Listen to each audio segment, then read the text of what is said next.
When you see a magic trick, your brain tries and fails to understand what's going on. And the same happens when instead of hearing the English that you were taught to expect, like this, "The day your father died, I missed something." you hear this. The goods sometimes come in handy, don't they? They need to be with that pizza. Yeah. Look at. Or this. Well, says you'll ever get to an half marathon medal, so. Don't you say stuff like that. Or even this. Well, the mother says we had to go anyway. We hadn't much a choice in the matter, but sure. It's a cold journey to school this morning. Oh, good, you wouldn't belong getting frostbite. And you might be asking yourself, why did you spend years studying English if you can't understand native English speakers?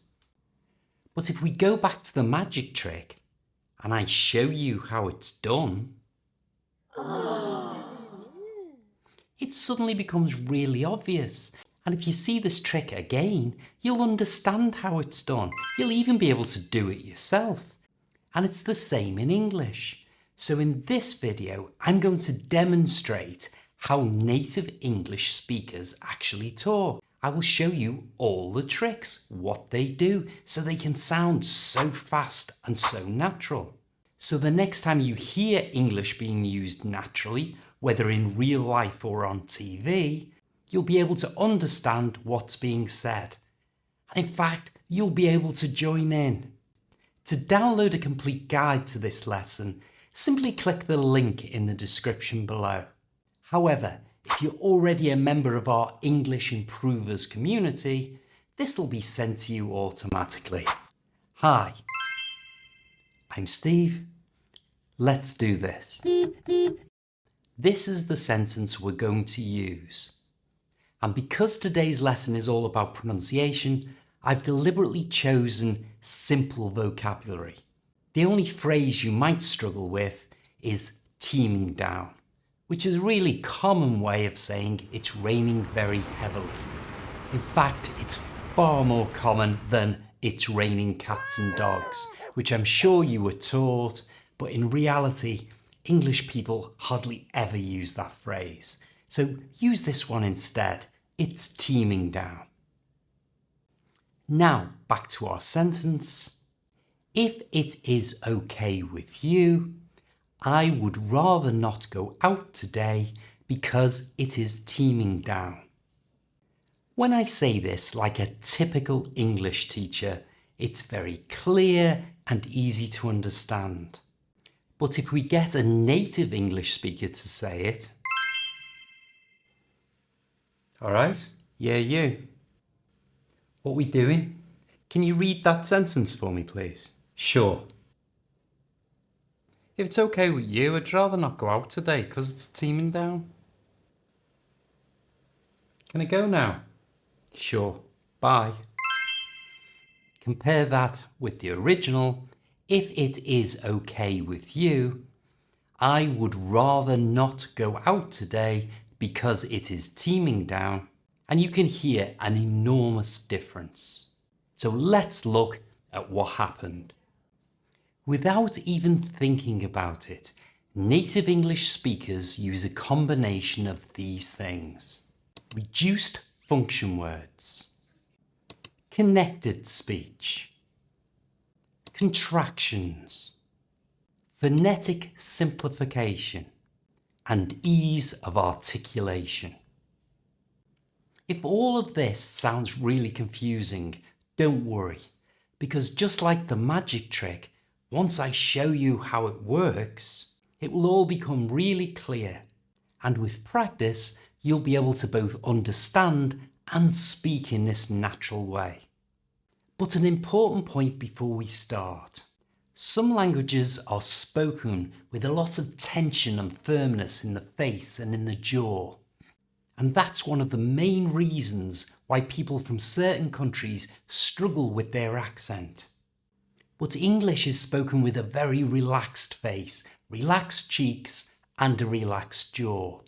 That's why it's important before we start, we get rid of all this tension. And one of my favourite ways of doing this is to use this little sentence. Repeat after me. The teeth, the gums, the tip of the tongue. Once more, a little faster. The teeth, the gums, the tip of the tongue. Now let's try it 3 times. Just repeat after me.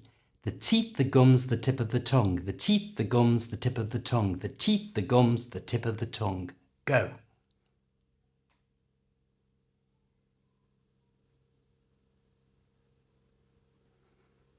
It might take you a few times until you can say that in a nice, relaxed way. So pause the video if you need to until you feel all the tension go out of your face. It will really help you sound more natural. And now that you're all relaxed, let's look at the start of our sentence. If it is okay with you. Let's start by contracting. And this is just a fancy way of saying squash together. And we're going to contract the it and the is. I'm sure you do this anyway. So it and is becomes its. It's important you get a good I sound in this. It's a very English sound, I. And be careful that you don't change it to an E sound. So it's its, not eats. That's a different word. Its. Next, we'll use connected speech to link the if to the its. And we do this by moving the F, which is a consonant sound, to the front of the I, which is a vowel sound. So slowly it sounds like this. I fits. I fits. And in one breath, if it's. You try. Now we can also connect what we have so far, if it's, to okay. And we do this again by moving the consonant sound from the end, which in this case is the S, the S sound, to the front of the vowel sound of the next word, the O. So slowly it becomes, if it's okay. If it's okay. And in one breath, if it's okay. You try. If it's okay. If you're doing it correctly, then it should sound like a single word. If it's okay. Hopefully you can already hear that you're sounding more like a native English speaker. And because you can sound like one, you will understand one far more easily.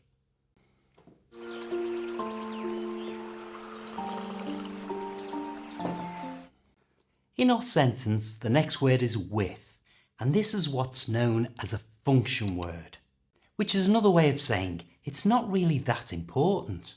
It has to be there because of grammar rules, but it won't help the person you're talking to really understand what you're trying to say. Other examples of function words are a, by, for, or him. And in fast English, these can and often are reduced. And in the case of with, this is reduced simply by not pronouncing the th at the end, the th sound. So with just becomes wi. In other words, with you becomes we you. We you. You try. Let's check what we have so far. We started with if it is okay with you. And now we have, if it's okay with you. You try.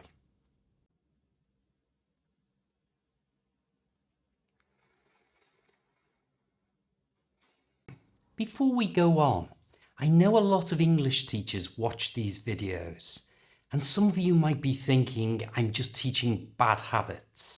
But before you comment, what I'm actually teaching is real life English as it's actually used every day by native speakers. Not the English that you want them to use, but the English that they actually use. Now back to our sentence, and next we have I would, which is commonly contracted to become I'd. However, I is a diphthong. And all that means is it has two sounds. A-E. A-E. Of course, when it's pronounced quickly, it becomes I. But can you hear there's two sounds there? And that's the sound that you should use if I is really important in the sentence and has to be stressed. Who owns this car? I do. But in our sentence, I really isn't that important, and it's a function word, which means it can be reduced.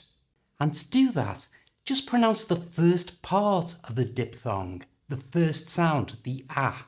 So in our contraction, it's not I'd, it's ad. Ad. You try. Ad. Our next English word is rather, and the ER at the end, like the ER at the end of all English words, is pronounced using the schwa sound.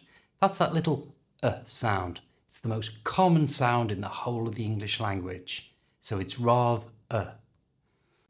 And make sure the R at the beginning of the word is made by using your lips and not your tongue. So it's rather. It's not rather. Just push your lips forward. Rather.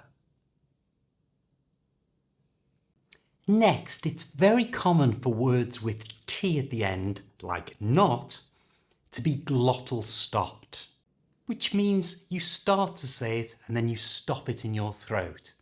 The most famous example of this is the way British people pronounce the word water. It becomes water, water. Here's a little click as I stop the T. However, an easier way of doing it, and it's far more common than the glottal stop, is simply not to pronounce the T at all. So not becomes not. And our next two words are go out. Because O is another diphthong, it has two sounds, O. The second one is a W sound. Can you hear it? O. Ooh. We use that W sound to join these two words together. And we do that by moving the W to the front of the vowel sound O in out. So it becomes go out. Go out. Try that. Go out.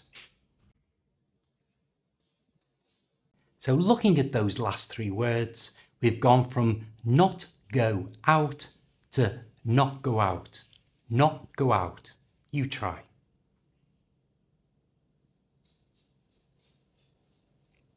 We can connect our next word, today, to the end of out using a different form of linking. And this happens in English when one word ends in a consonant sound that's exactly the same as the next word starts.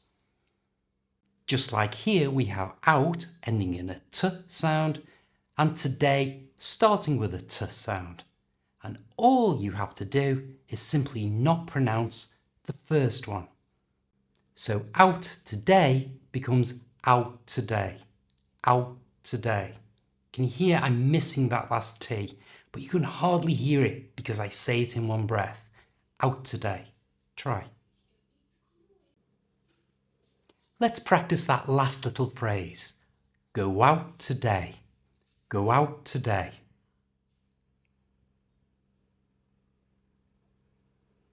Native English speakers love to make things simple for themselves so they can speak very quickly. And they do this using something called phonetic simplification. And that's another way of saying that they often reduce words with more than one syllable, that's parts of a word, to just one syllable. So a word like because, which has two syllables, be and cuz, is reduced right down to just cuz. And then everyone knows what they mean and it's easier and faster to say. At the end of the sentence, we have another contraction, it is, so that becomes its. And then we finish with that lovely expression, it's teeming down. And we'll change that for ease of articulation, which is a posh way of saying we'll change it to make it easier to say. And so the word teeming becomes teemin, The G is simply not pronounced.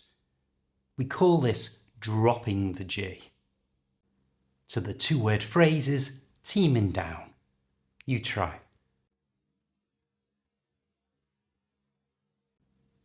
Okay, let's practice because practice makes perfect. We started with, if it is okay with you, I would rather not go out today because it is teaming down, which is clear and easy to understand. But it became far more natural and faster. If it's okay with you, I'd rather not go out today because it's teaming down. We'll start by breaking it into nice, easy sections. If it is okay with you became if it's okay with you. You try. I'd rather not go out today.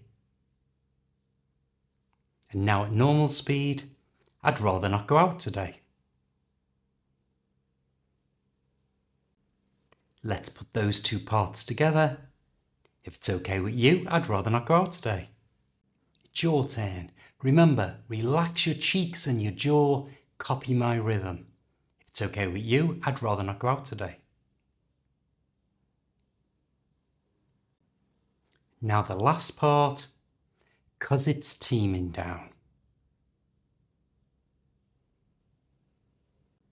Now the whole thing, if it's okay with you, I'd rather not go out today 'cause it's teaming down.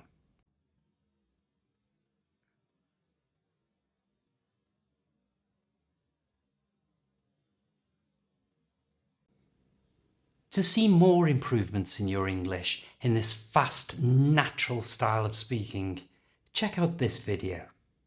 I'll see you next time.